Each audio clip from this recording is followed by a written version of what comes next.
Elle est montée dans la mauvaise voiture, le conducteur silencieux et lui a donné des indications, pour finalement découvrir qu'il dirige l'entreprise où elle vient d'être embauchée. Un trajet. Une erreur. Une chance qui pourrait changer sa vie. Et la sienne. Bonjour à tous et bienvenue sur True Life Stories. S'il vous plaît, abonnez-vous et laissez-nous un j'aime, cela signifie beaucoup pour nous. Partagez également cette vidéo avec vos amis et vos proches et activez les notifications pour ne pas manquer nos futures vidéos. Merci de le faire. Installez-vous confortablement et détendez-vous pendant que nous plongeons dans l'histoire.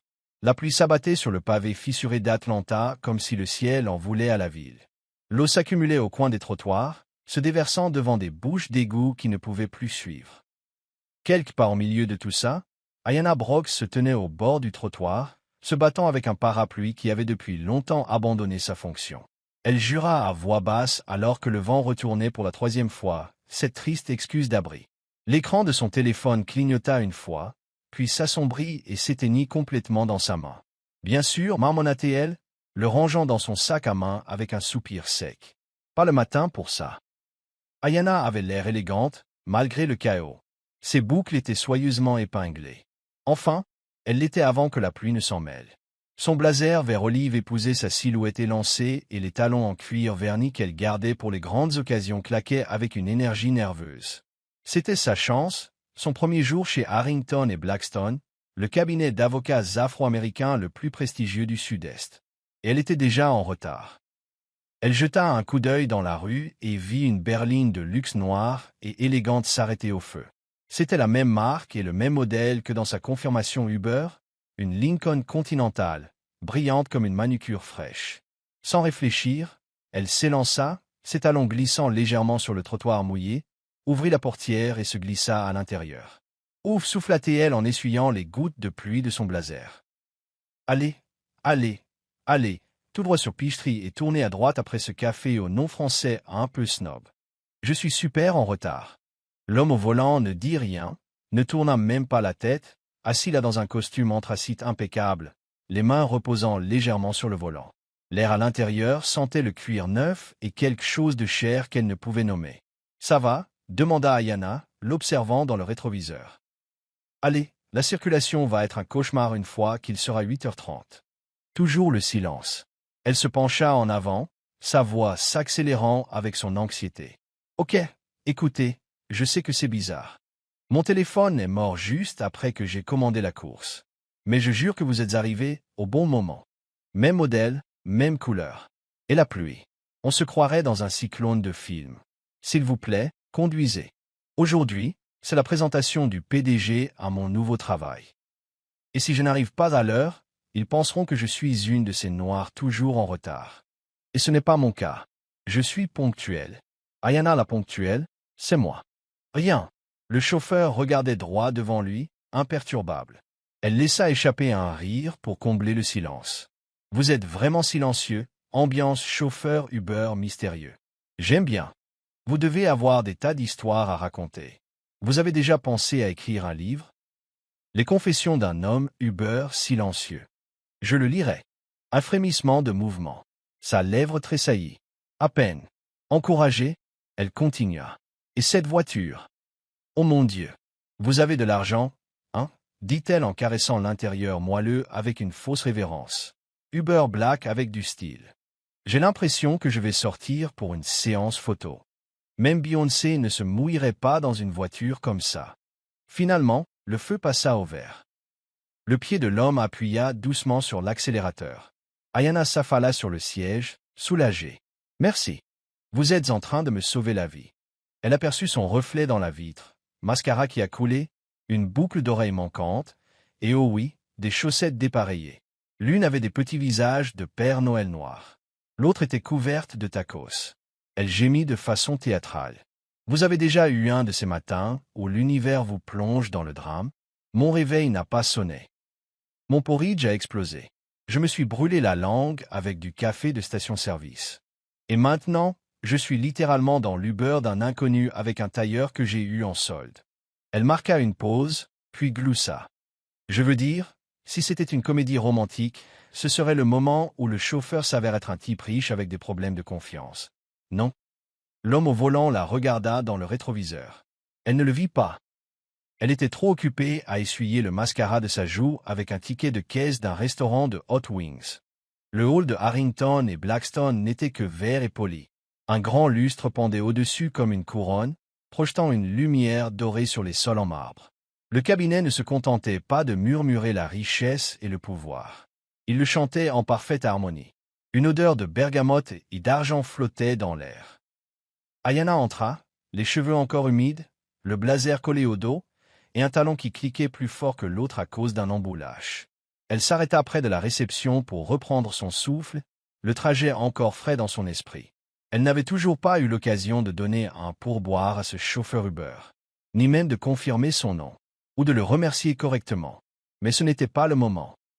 Elle examina son reflet dans les portes dorées de l'ascenseur, fit une retouche rapide de son rouge à lèvres avec le bout de son pouce, et ajusta la sangle de son sac.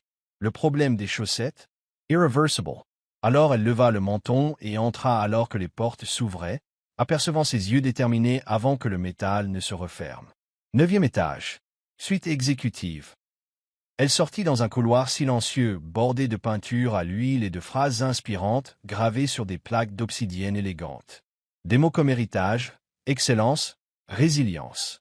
Ses talons résonnaient sur le sol alors qu'elle passait devant les bureaux des assistants, offrant son meilleur sourire « J'ai ma place ici » à quiconque levait les yeux.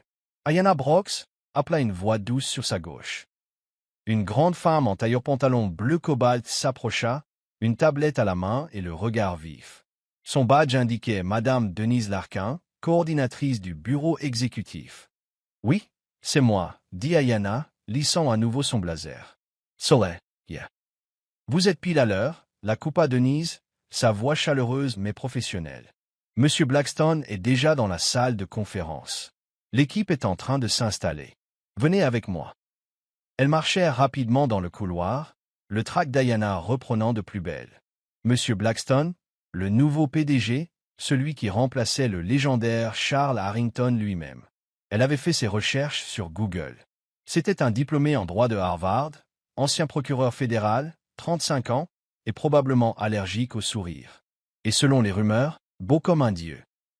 Les portes de la salle de conférence exécutive étaient grandes ouvertes et l'espace ressemblait à un rêve de milliardaire de la tech. Des fenêtres du sol au plafond, des panneaux tactiles, un mobilier minimaliste en noyer foncé et en chrome. Des gens étaient déjà assis autour de la longue table. Des associés principaux, des chefs de département, des titans du droit qui faisaient la une des journaux et écrasaient les tribunaux. Et debout au bout de la table, le dos tourné à la salle, se tenait un homme qui ajustait quelque chose sur l'écran numérique. Grand, les épaules larges, un costume sur mesure gris foncé, une coupe de cheveux fraîche, des mouvements vifs comme s'il fendait l'air lui-même. Il se retourna. Ayanna s'arrêta de marcher. C'était lui. Le même homme. Le même visage. Le chauffeur Uber qui n'avait pas dit un seul mot mais l'avait conduite à travers Atlanta comme un chauffeur dans un film. Celui qui avait été témoin de sa crise de nerfs, de ses chaussettes dépareillées, de son déballage sur les croissants à $9. Et maintenant, il se tenait devant les personnes les plus puissantes du bâtiment, les bras croisés, commandant la pièce sans dire un mot. Cameron, Blackstone, PDG. Il croisa brièvement son regard et lui fit un petit signe de tête lent. Ayanna cligna des yeux une fois. 2 fois. Non. Denise lui indiqua un siège vide près du bout de la table. Juste ici. Ayanna marcha, raide, l'esprit en ébullition. Sa bouche était sèche, mais ses paumes étaient moites. Elle s'assit, les jambes croisées serrées pour cacher ses chaussettes, le cœur battant comme une fanfare. Cameron s'avança et s'éclaircit la gorge. Sa voix était douce, baryton avec une puissance tranquille, le genre qui faisait taire les pièces et mettre les téléphones en silencieux. « Merci à tous d'être ici », commença-t-il, balayant la pièce d'une autorité calme. Je sais que les dernières semaines ont été remplies de changements. Une nouvelle direction s'accompagne toujours de questions. Mais je ne suis pas ici pour reprendre le flambeau. Je suis ici pour construire sur de nouvelles bases. Des têtes aux chairs, des stylos tapotèrent. Ayanna ne pouvait pas détourner le regard. Elle regardait l'homme à qui elle avait fait un monologue de 15 minutes complètes sur son matin tragique. Le voilà qui parlait comme s'il dirigeait le monde. Parce qu'apparemment, c'était le cas. Elle déglutit difficilement. Il la regarda de nouveau. Cette fois, à peine, une lueur de quelque chose derrière ses yeux. De l'amusement. De la reconnaissance. Elle se raidit. Il continua. Si nous voulons avancer, je veux une culture de clarté, d'innovation, et par-dessus tout, de courage. Ayana ne savait pas si son visage rougissait à cause des mots ou de la façon dont il les disait. Elle n'était pas sûre dans quel genre d'histoire elle était tombée. Mais elle y était déjà. Au moment où la réunion s'est terminée, Ayana maîtrisait parfaitement l'art de regarder n'importe quoi sauf le PDG. Elle prenait des notes avec une précision mécanique. Ses yeux ne passaient que de son bloc-notes à la table de conférence. Les rares fois où elle a levé les yeux, elle a surpris Cameron Blackstone appuyé contre le bord de la table avec l'immobilité de quelqu'un habitué à être observé. Pas seulement regardé, mais observé. Elle sentit son regard la frôler une seule fois de plus. Mais il s'attarda juste assez longtemps pour la décontenancer. Alors que l'équipe se dispersait, les chaises raclant, les voix s'élevant en bavardage poli, Ayana resta assise. Son stylo planait au-dessus de la page. Elle avait besoin d'une pause. Peut-être d'une playlist entière de pauses. De préférence avec du Gilles Scott. Elle attrapa son sac, lentement, prudemment, quand une ombre glissa sur la table. Mademoiselle Brox dit une voix douce, familière. Elle leva les yeux. Et il était là, en plein mode PDG. La cravate desserrée juste assez pour paraître accessible. Le sourire neutre. Mais ses yeux? Oh, il riait. J'espère que le trajet de ce matin s'est bien passé. L'âme d'Ayana quitta brièvement son corps. Vous, commença-t-elle, dans un demi-murmure. Vous saviez qui j'étais. En effet. Et vous m'avez laissé divaguer comme si je faisais un TED Talk sur l'anxiété. Un coin de sa bouche tressaillit. Vous sembliez passionné. Elle laissa tomber son visage dans sa main, avec un grognement. Oh mon Dieu! Les chaussettes. Le croissant. Je vous ai parlé de ma langue brûlée. Vous avez vu la chaussette taco. En effet, dit-il, la voix basse, sèchement amusée. Très festif. Ayana se rassit, les mains couvrant toujours son visage. Ça ne peut pas être mon histoire d'origine. Cameron s'appuya contre le bord de la table, croisant nonchalamment les bras. Son ton s'adoucit. Vous avez dit quelque chose pendant ce trajet. Elle le regarda à travers ses doigts. S'il vous plaît, dites-moi que ce n'était pas la partie où j'avais l'impression qu'Oprah me regardait depuis les nuages. Il gloussa une seule fois sous sa barbe. Non, dit-il. Si je n'arrive pas à l'heure, ils penseront que je suis une de ces noirs toujours en retard. Et ce n'est pas mon cas. Ayana se ficha. Je ne pensais pas que vous aviez entendu ça, dit-elle doucement. J'entends plus que les gens ne le pensent. Elle baissa la main, croisant son regard maintenant. La taquinerie avait disparu de son visage. C'était autre chose. Intentional. Honey. Je sais ce que c'est, dit-il, d'entrer dans des pièces où la couleur de votre peau parle plus fort que votre CV. L'atmosphère changea entre eux. Devint plus profonde. Il n'était plus seulement le PDG. Il était réel. Ayana deglutit. C'est pourquoi je ne pouvais pas être en retard. Je ne pouvais pas me permettre de rater la première impression. Il hocha la tête. Vous ne l'avez pas fait. Elle haussa un sourcil. Ah non, je vous ai en quelque sorte pris pour un chauffeur Uber. Techniquement, vous n'avez pas demandé, dit-il, un sourire tirant enfin le coin de sa bouche. Vous avez supposé. Puis vous m'avez donné des indications tout en accusant les croissants de violence financière. Un rire lui échappa. Vif, rapide, surpris. Il se joignit à elle, doucement et brièvement. Le genre de rire qui réchauffe une pièce sans avoir besoin d'une chute. Ils restèrent là, dans cet espace liminal entre le travail et autre chose. La salle de conférence était vide maintenant. Juste le bourdonnement des lumières au-dessus d'eux et le faible murmure des voix dans le couloir. Vous savez, dit Ayana en changeant de poids. Vous auriez pu dire quelque chose comme « Au fait, je suis votre patron. » Cameron pencha légèrement la tête. Et manquer le meilleur monologue que j'ai entendu de toute l'année? Jamais de la vie. Elle roula des yeux, mais son sourire la trahit. Vous êtes incorrigible, marmonna-t-elle.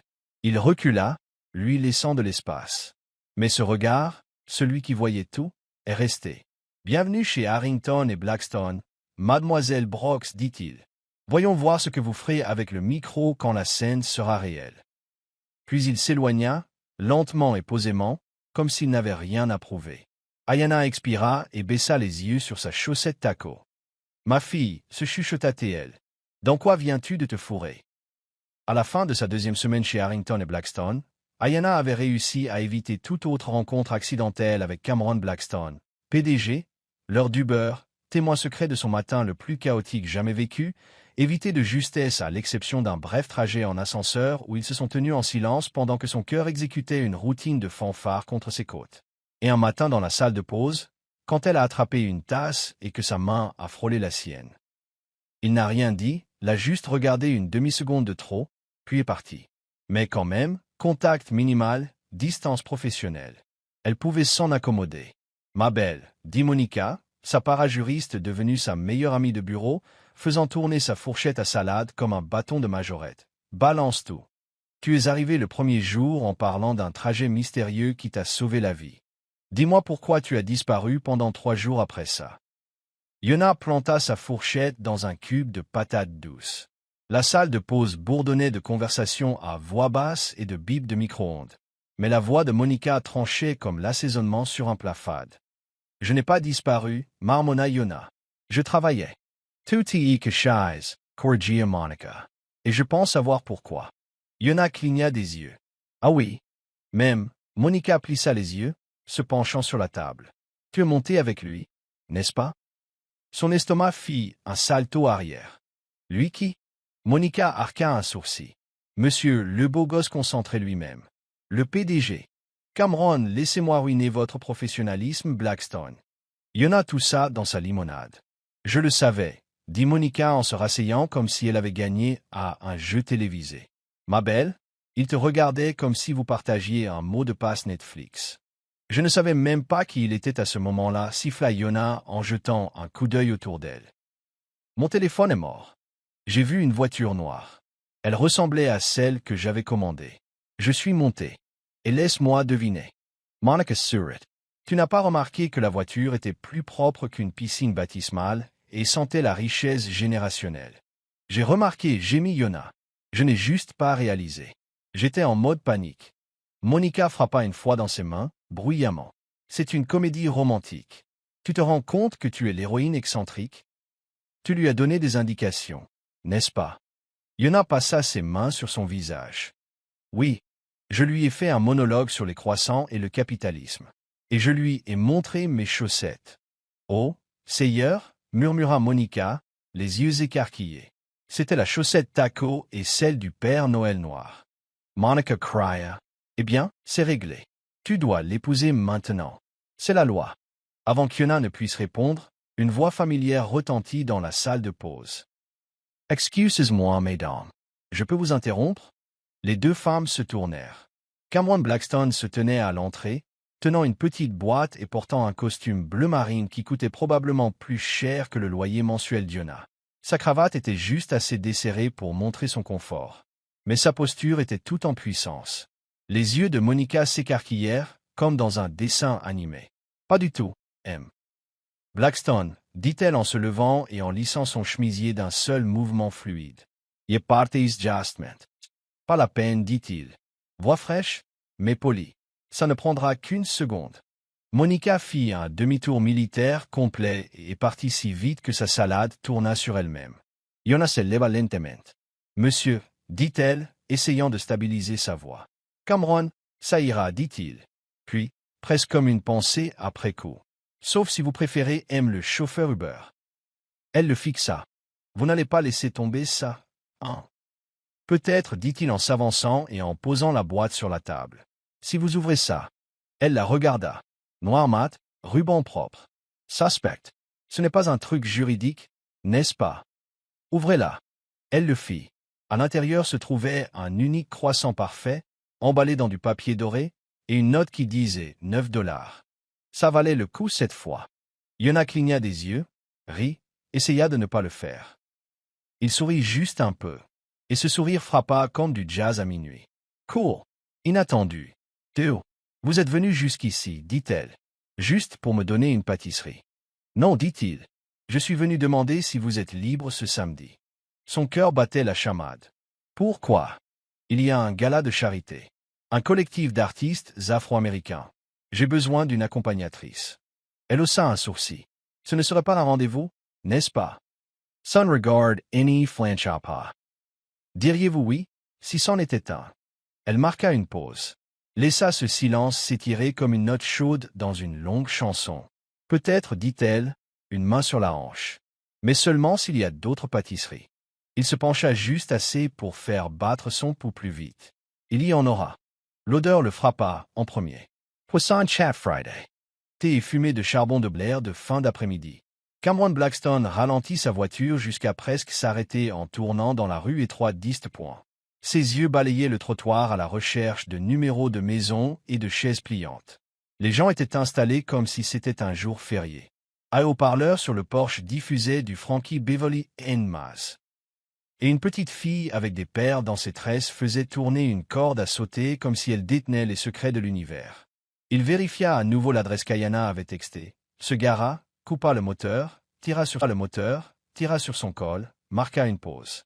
D'accord, se marmonna-t-il. Tu peux diriger une entreprise d'1 milliard de dollars. Tu peux survivre à une fête du poisson frit. Il sortit de la voiture, instantanément sous-habillé. Pas en style. Sa tenue décontractée était impeccable. Chemise impeccable aux manches retroussées, un jean qui disait « j'ai du goût mais je suis cool ». Non, il était sous-habillé en énergie. Ici, tout le monde avait cette assurance de barbecue du samedi. Des claquettes, des robes d'été, des enceintes Bluetooth, des cousins avec des gobelets rouges et des histoires bruyantes. Une table de dominos claquée de coups et de rires à proximité. Quelqu'un a crié une eau et abattu un 5 de pique comme s'il résolvait un crime. Il balaya la foule du regard. Puis il la vit, Ayana, de l'autre côté de la cour, postée près de la table pliante comme une reine en jean. Ses boucles étaient volumineuses et sauvages aujourd'hui, ses lunettes de soleil remontées dans ses cheveux. Elle portait des créoles dorées et un moutarde à épaules dénudées qui fit faire une pause à son cerveau en pleine réflexion.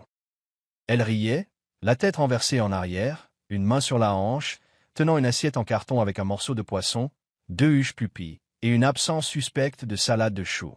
Il commença à se diriger vers elle. Au milieu de la cour, quelqu'un lui barra le chemin. « T'es pas de la famille », dit un homme plus âgé au regard perçant, avec des dris de poivre et sel et un kit main libre Bluetooth logé en permanence dans une oreille. Cameron cligna des yeux. « Excusez-moi. T'es entré ici tout en douceur et sans te soucier de rien, mais je te connais pas. Ça veut dire que t'es pas des nôtres. La question est, pourquoi t'es là? » Cameron s'éclaircit la gorge. « Je suis ici pour Ayana Brooks. Elle m'a invité. » L'homme plissa les yeux. « T'es le copain du VTC. » Le quoi? Ayana a dit qu'un homme l'avait récupéré sous la pluie et avait changé sa vie. Tu as l'air de conduire des berlines de luxe par mauvais temps. Cameron n'essaya même pas d'expliquer. Il hocha simplement la tête. C'est juste. L'homme grogna et s'écarta. Si tu lui fais du mal, on t'enterre sous cette table de dominos, juste à côté des Tupperware de mon ex-femme. Notez. Cameron s'approcha d'Ayana juste au moment où elle mettait un huche-poupille dans sa bouche. Elle se tourna, le vit, et sourit largement. Regardez qui est venu à la réunion du conseil d'administration du Royal Blackstone. Ai-je besoin d'un badge nominatif? Elle lui tendit une assiette. Non, mange juste quelque chose avant que tante déjà n'essaie de te nourrir par culpabilité. Par culpabilité? Elle pense que chaque homme maigre est un chagrin d'amour de disparaître. Il baissa les yeux sur son assiette. Poisson-chat, macaroni au fromage, chou vert, un sachet de sauce piquante niché dans le coin comme un mot d'amour. C'est elle qui a fait ça? Demanda-t-il. Ayana hocha la tête. Et si tu ne dis pas que c'est la meilleure chose que tu aies goûtée de ta vie, elle jettera un sort sur ta prochaine réunion du conseil d'administration. Il prit une bouchée, ferma les yeux. Oh mon Dieu! Ayana sourit d'un air suffisant. Exactement. Ils se sont dirigés vers le bord de la cour, s'appuyant contre la clôture, regardant la partie de piquet dégénérer en un chaos contrôlé. Son oncle a crié quelque chose à propos de tricherie et a menacé de révoquer les privilèges de barbecue de quelqu'un. « Tu as déjà eu une journée comme ça ?» demanda-t-elle soudainement. Cameron mâcha, réfléchit, secoua la tête. « Pas depuis longtemps. »« Ouais, dit-elle. C'est ma recharge. » Elle le regarda. « J'ai failli ne pas t'inviter. »« Pourquoi ?»« Je ne pensais pas que tu viendrais, dit-elle. Honnêtement, je ne pensais pas que tu t'intégrerais. » Il regarda autour de lui, observa les rires, les cris, les deux petites filles essayant de se tresser les cheveux avec des perles et aucun plan. Je ne m'intègre pas, admit-il. Mais je voulais le faire. Elle sourit. Bonne réponse. Pendant un moment, le bruit s'estompa derrière eux. Ils se tenaient là, une assiette à la main, leurs épaules se touchant à peine. Pas de salle de conseil. Pas de faux-semblants. Juste du soleil, des épices, et quelque chose qui se construisait tranquillement entre eux. Puis, de l'autre côté de la cour, une voix cria. « Ayana, c'est ton homme. » Ayana se figea, ferma les yeux. « Jesus !» Cameron ne manqua pas un battement. Il se tourna, leva son assiette comme pour un toast, et dit calmement. « Pas encore. » Toute la cour explosa en huées, applaudissements et hoquets. « PDG !» Ayana enfouit son visage dans ses mains. « Tu es une menace. » Cameron Surratt. « C'est toi qui m'as invité. » Ça a commencé par le tonnerre. Pas le genre sec et cinématographique. C'était le grondement sourd qui arrive lentement, un premier avertissement. Le genre que l'on sent dans ses côtes avant de l'entendre dans ses oreilles. Cameron et Ayana avaient quitté la fête du poisson frit juste avant que les premières gouttes ne tombent, marchant côte à côte le long du pâté de maison, vers l'endroit où il avait garé sa voiture. Mais quand le ciel s'est finalement ouvert, il n'a pas chuinté. Il a déversé. Fort, rapide, sans hésitation. Ils ont couru se mettre à l'abri sous l'auvent d'un vieux magasin de quartier avec des enseignes délavées et une enseigne au néon ouvert cassé mais qui bourdonnait encore. Tous deux trempés, à bout de souffle, riant comme des enfants qui sèchent les cours. « D'accord, » dit Ayana, et sorant l'eau de ses boucles. Atlanta a vraiment dit « rebondissement point ». Cameron remonta ses manches plus haut, regardant la pluie former un rideau sur la rue. Sa chemise lui collait maintenant, plus foncée à cause de l'eau, mais il ne semblait pas s'en soucier. Elle non plus. Ils sont restés là, sous ce petit coin de sec, à reprendre leur souffle. Et puis, comme si quelqu'un avait coupé la musique de fond, le silence s'est fait entre eux. Pas gênant, juste silencieux. Ayana s'appuya contre le mur de briques, les bras croisés.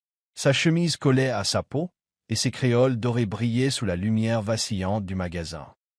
Elle leva les yeux vers lui, l'expression illisible. « Tu laisses les gens te voir comme ça ?» demanda-t-elle doucement. Cameron cligna des yeux. « Comme quoi ?»« Pas parfait. Pas soigné. Pas. » PDG Cameron Blackstone, premier du nom, pourfendeur de contrat d'acquisition. « Juste toi. » Il détourna le regard, vers la tempête. La pluie frappait le trottoir comme des parasites sur un vinyle. « Non, dit-il. Pas souvent. » Elle hocha la tête, comme si elle connaissait déjà la réponse. « J'ai tout fait correctement, » dit-il, se surprenant lui-même. « Je suis allé dans toutes les bonnes écoles. J'ai parlé de toutes les bonnes manières. J'ai pris tous les bons emplois. J'ai joué le jeu mieux que quiconque. Et pourtant, je rentre encore dans des pièces et j'ai l'impression qu'ils attendent que le vrai patron se montre derrière moi. » Ayana ne l'interrompit pas. Elle se contenta d'écouter. « Mon père disait, il faut travailler 2 fois plus dur, point. Tu connais cette phrase. » « Nous la connaissons tous, murmura-t-elle.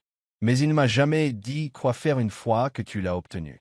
Une fois que tu es au sommet et que tu regardes toujours autour de toi, attendant que quelqu'un te tape sur l'épaule et te dise « D'accord, mon fils, tu as réussi, point. Tu peux te reposer maintenant. » Il rit une fois, un rire amer et creux. Cette partie n'arrive jamais. Ayana s'écarta du mur.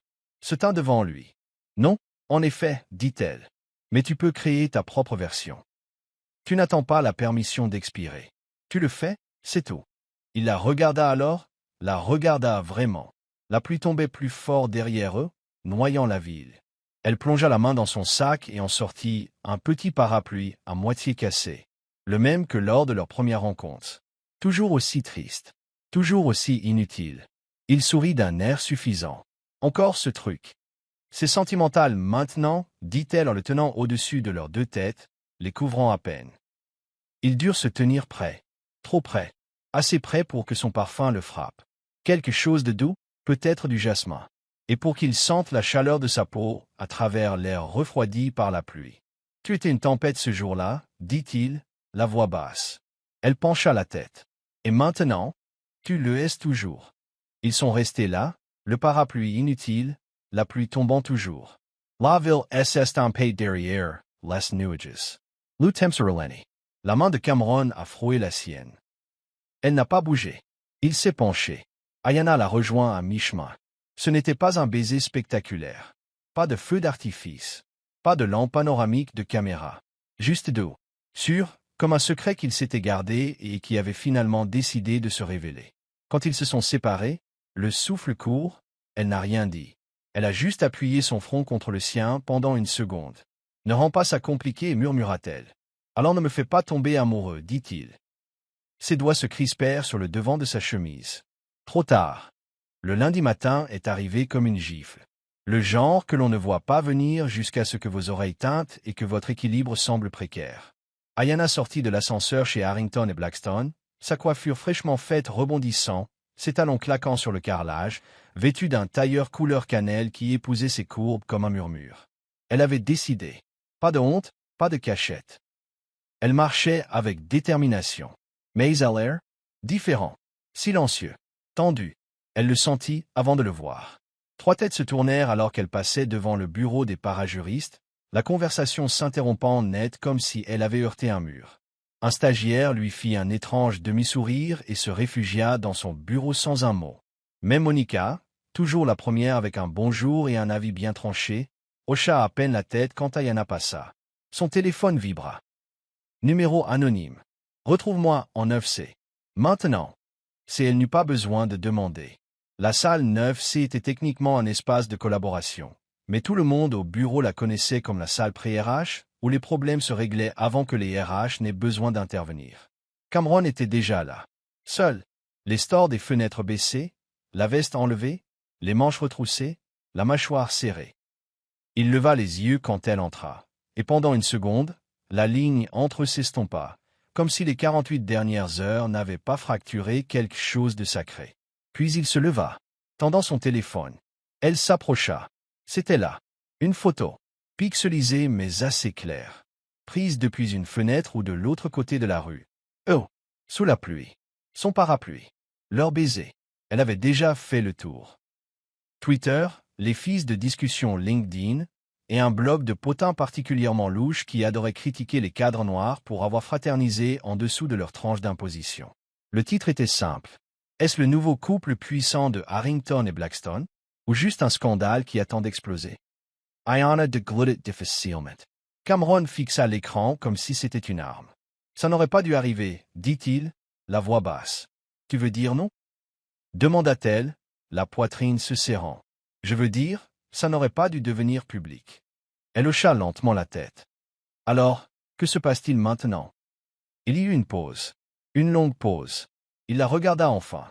Pas comme l'homme qui l'avait embrassé sous la pluie, mais comme celui qui portait le pouvoir comme un costume sur mesure. Le conseil d'administration convoque déjà des réunions d'urgence, dit-il. Ça parle? De moi? Demanda-t-elle. De nous. Des favoritismes. D'images. Tu sais comment ça se passe. Ayana sentit quelque chose de glacial lui parcourir l'échine. Non pas parce qu'elle ne s'y attendait pas, mais parce qu'elle avait osé espérer que peut-être, juste peut-être, il dirait quelque chose de différent. Elle fit les 100 pas de l'autre côté de la pièce, les bras croisés, la mâchoire serrée. J'ai mérité ce stage, dit-elle doucement. J'ai tout fait correctement. Et maintenant les gens pensent que j'ai quoi? Fait un joli sourire et attrapé un PDG dans mes filets. Il ne dit rien. Je n'ai pas demandé ça, ajouta-t-elle, plus fort maintenant. Je ne t'avais pas prévu. Je sais. Ses yeux se posèrent à nouveau sur les siens. Vraiment? Parce que tu te tiens là comme si c'était un bug dans ta campagne de relations publiques. Et je suis un dommage collatéral. Ce n'est pas ça, dit-il en s'avançant. C'est moi qui essaie d'éviter que ton nom ne devienne une cible. Elle soutint son regard, brûlant. C'est toi qui as l'empire, Cameron, dit-elle. Mais c'est moi qui dois tout reconstruire si ça s'effondre. Silence à nouveau. Lord. Il s'approcha, la voix plus basse maintenant. Je vais arranger ça. Comet. Je leur dirai que c'était moi, que j'ai franchi la ligne. Je prendrai tout sur moi. Non, dit-elle en secouant la tête. Si tu fais ça, je deviens la stagiaire qui a été promue grâce à un scandale de pitié.